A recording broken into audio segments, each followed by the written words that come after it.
You've probably heard that cancer is mostly about genetics. Bad luck, bad genes, nothing you can do. But here's what the research actually shows. Up to 57% of cancers in men and 40% in women may be entirely preventable. And the single most powerful lever you can pull every single day, it's not a pill, it's not a supplement, it's what's on your plate. And here's the part nobody talks about. Some of the foods you think are perfectly normal, maybe even healthy, are quietly creating the exact internal conditions that cancer cells need to thrive.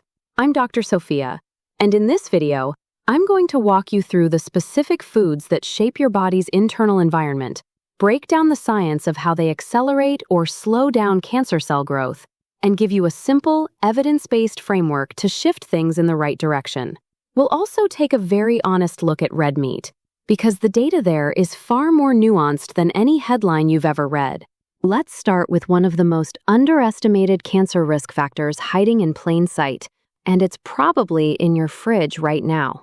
I'm talking about sugar-sweetened beverages, and I don't just mean soda. I'm talking energy drinks, fruit juice, sweetened coffee, and yes, those trendy boba teas. Here's the data. Large population studies show that just one additional 8-ounce glass of 100% fruit juice per day is associated with a 17% increase in breast cancer risk, a 10% increase in colorectal cancer risk, and a 30% increase in biliary tract cancers. That includes the gallbladder and bile ducts. These drinks have also been linked to liver, pancreatic, oral, and prostate cancers. Here's how I explain this to my patients. These aren't cause and effect proofs yet, but when the biology lines up this cleanly with the data, I take it seriously. And here's where it gets interesting. It all comes down to something called the Warburg Effect. Healthy cells generate energy efficiently using oxygen, but cancer cells are different. They switch to a fast, wasteful pathway that burns through glucose at an alarming rate, even when oxygen is available. Think of it like an engine stuck at full throttle. Cancer cells are constantly demanding fuel to divide and grow. And their preferred fuel? Glucose. There's another layer. When you flood your bloodstream with sugar, your body releases insulin and IGF-1, hormones that regulate blood sugar, but also act as powerful growth signals. And here's the kicker. Some breast cancer cells have 6 to 10 times more insulin receptors than normal cells. That means they respond far more aggressively to insulin. When those levels stay chronically elevated, a condition called hyperinsulinemia, your body is essentially marinating abnormal cells in growth signals. Liquid sugar is the fastest way to get there. No fiber, no satiety, no slowdown in absorption, just a direct hit to your metabolic system. And there's one more issue. Inorganic arsenic. It's a group 1 carcinogen that damages DNA. The American Cancer Society specifically flags fruit juice, especially apple juice, as a source of potential arsenic exposure. If rice is a staple in your diet, soaking it overnight and rinsing thoroughly before cooking can meaningfully reduce arsenic levels too. Now, sugary drinks are really just one part of a much bigger pattern. And that pattern is the rise of ultra-processed food. And that's where things get even more alarming. Ultra-processed foods, packaged snacks, fast food, most breakfast cereals, frozen meals, processed desserts, these aren't just junk food. They're industrially engineered to be irresistible. And large population studies show that for every 10% increase in ultra-processed food consumption, overall cancer risk climbs by 13%. For colorectal cancer, now the fastest growing cancer in young adults, that number jumps to 30%. When I look at the research on this, what stands out to me is that it's not just one ingredient causing harm. It's the entire dietary environment these foods create. First, they drive rapid blood sugar spikes, which feeds right back into that insulin growth signal loop we just talked about. Second, they promote chronic low-grade inflammation. and that weakens the immune system, which is your first line of defense against abnormal cells. Third, many contain emulsifiers that damage the intestinal barrier and disrupt the gut microbiome. And fourth, this is the one that often gets missed.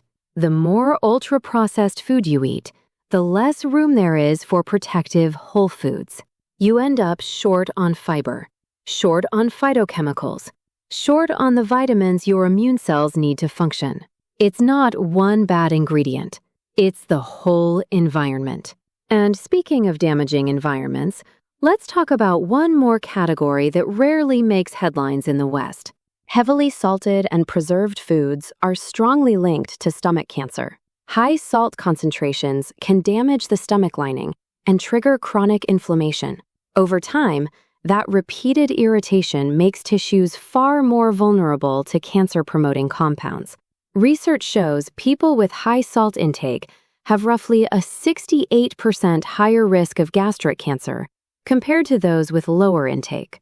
Many of these preserved foods also contain compounds called nitrosamines, known DNA-damaging agents.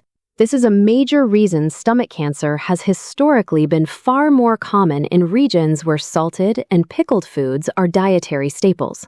Now, this sets us up for the most debated food category of all. And I want you to listen carefully, because this one's complicated. Processed meat and red meat get lumped together constantly. They shouldn't be. The science treats them very differently, and so should you. Processed meats, bacon, sausage, hot dogs, deli meats, are classified by the International Agency for Research on Cancer as a Group 1 carcinogen. That means the evidence is strong. According to the American Cancer Society, each additional 2-ounce serving of processed meat per day increases colorectal cancer risk by approximately 23%. Processed meats have also been linked to elevated risk of breast, lung, esophageal, and prostate cancers. The mechanism is clear. Processed meats contain nitrites and nitrates used for curing and preservation. When these enter the stomach's acidic environment, they can form nitrosamines, known carcinogens that directly damage DNA. And DNA damage is one of the very first steps in cancer development. Here's how I explain this to my patients. Processed meat is a category where the evidence is strong enough that I'd recommend significantly limiting it, not just cutting back a little. Now, unprocessed red meat. This is where it gets genuinely nuanced. There is observational data linking it to certain cancers, particularly colorectal cancer, but the link is weaker. That's why it's classified as Group 2A, meaning there's limited direct human evidence, but strong biological plausibility. A 2019 review in the Annals of Internal Medicine concluded that reducing red meat had only small effects, with low certainty of evidence. The American Cancer Society pushed back on that review, arguing it underweighted long-term observational data. And here's why that debate exists. Nutritional research has a fundamental problem. Randomized controlled trials give you strong cause and effect data, but you'd need to control people's diets for 10, 20, even 30 years with perfect adherence to study cancer. That's not realistic. So we rely heavily on observational studies. Huge cohorts followed over decades. The scale is impressive, but you can't fully control every variable. So who's right? Honestly, both sides have a point. And what I think the data is actually telling us is this. The effect of red meat may depend heavily on what else is in the diet. Think about what red meat displaces when you eat a lot of it. Usually, fiber. And this is the part that most people completely miss. Fiber is one of the strongest protective factors against colon cancer we have. It regulates blood sugar, feeds beneficial gut bacteria, and those bacteria produce compounds like butyrate that actively reduce inflammation and support colon health. There was a striking study published in the British Journal of Nutrition, where participants eating around 300 grams of red meat per day showed a 21% increase in markers linked to DNA damage in the colon. But when 40 grams of resistant starch, a type of fiber, was added to that same diet, the increase in DNA damage markers completely disappeared, back to baseline.